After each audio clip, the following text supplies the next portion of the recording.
not everyone is gonna like what you do. Welcome back to the project. My name is Ian. Hypocrisy. It's a real thing, and hypocrisy is at the center of this story, I think. I'm not sure anymore. It could be about me not being able to take criticism and being a butthurt little baby boy.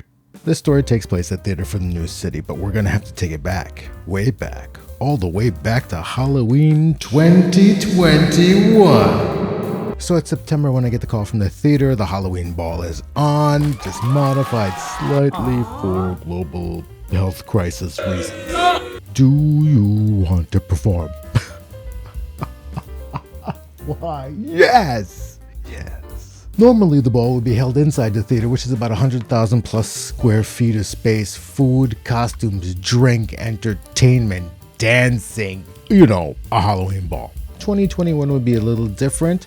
They would set up a stage inside the shop facing out the big bay doors out onto the street where they would set up chairs on the sidewalk. It was like Theater for the New City's version of Just a Tip.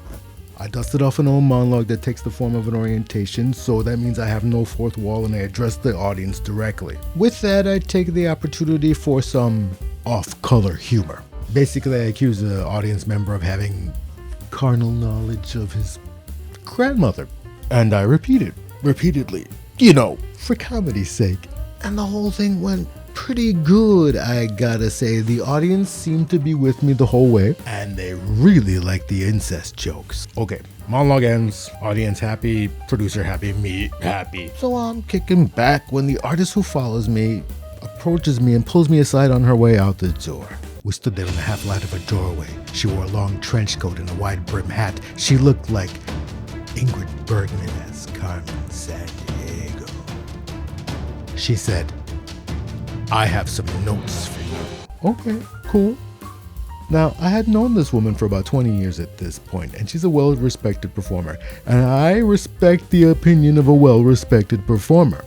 I mean, completely unsolicited notes are sometimes a little suspect. And the red flags are flying.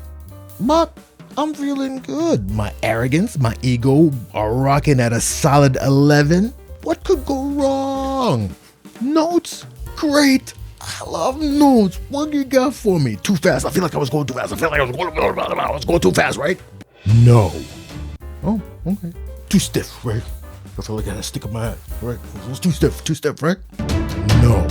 Cool.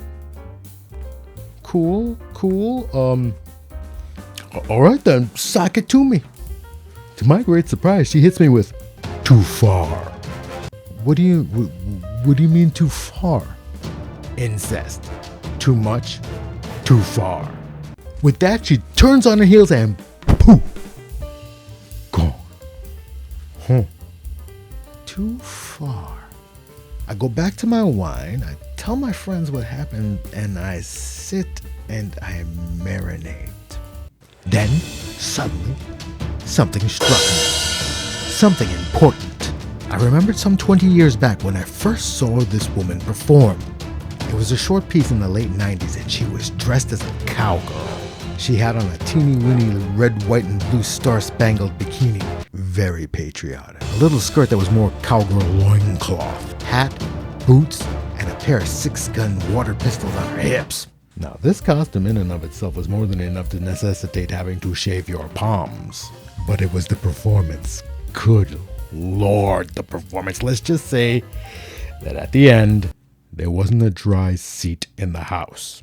She sang this little cowgirl song with a sexy edge that culminated in her laying out this plastic tarp in the middle of the stage, pulling 2 gentlemen out of the audience, handing them each a water pistol, and then, on her command, having them fire from crotch level. But what came streaming out wasn't water, not entirely. It was the sugar water solution that she proceeded to get liberally coated in as she writhed on the tarp, greedily gulping down and lapping up all the streams of fluids that came squirting at her and cascading down her face. Now glazed from head to toe in. She thanks the 2 audience members, takes her bows to thunderous yet stunned applause, and then proceeds to gamble off stage. My goodness. As you can imagine, that left quite the impression.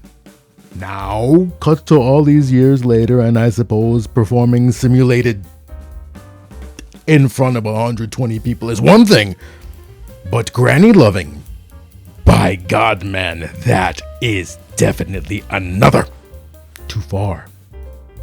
Indeed. Now, is this a case of artistic gentrification? Did I strike a nerve? Have I become more immature? Or could it be, I don't know, hypocrisy? Or maybe I just can't take criticism because I'm a thin-skinned ass puppet. Either way, watch the next one.